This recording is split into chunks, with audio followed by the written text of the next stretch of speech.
What's happening, all you classy piano enthusiasts? Today, we're going to learn how to play absolutely every major or minor chord on piano, and once you learn this, you can play at least a version of absolutely any song. You're going to see a lot of chords on chord charts and stuff, like F sharp, major 7, G sharp, minor 9, stuff like that. At the core of it, they're either major chords or minor chords, so you can play, like I said, a version of absolutely any song in just a few short minutes. The prerequisites that you need for this are piano, at least 3 fingers that work, and the ability to count to 4, okay? So if you're not good at math in your head, then maybe you need at least 4 fingers.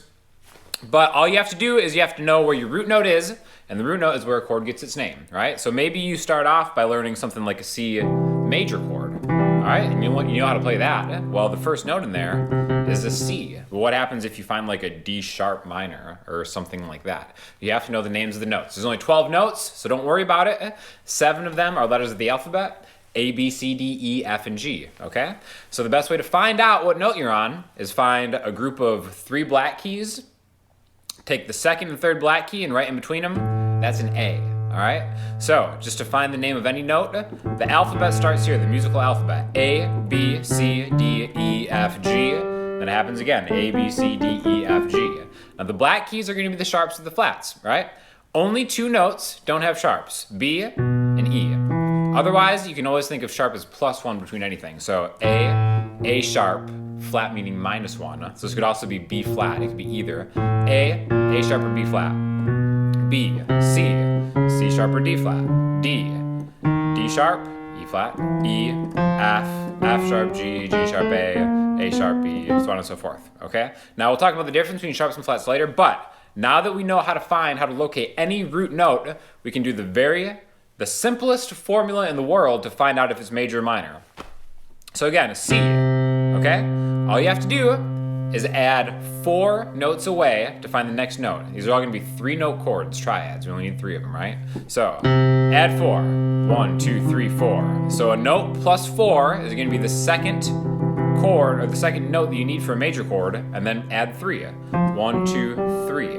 All right, C, E, G. Now technically these notes are coming from the major scale of where you start, but in case you don't know how to find the major scale, this is an easy way to find absolutely any major or minor chord. Take a root note, add 4, 1, 2, 3, 4, add 3 from there, 1, 2, 3.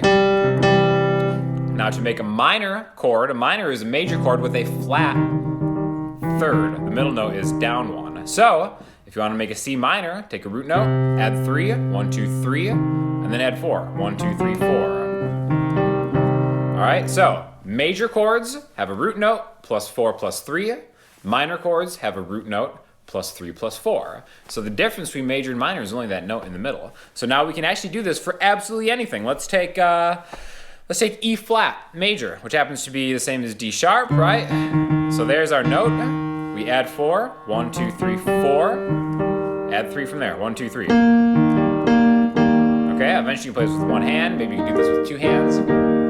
But the concept of just taking a note, adding 4, adding 3, will give you any notes major, a note, add 3, add 4, will give you any notes minor chord, okay? Major, minor. Eventually you'll develop an ear for this, like kind of, a rudimentary way to think about it is happy or sad.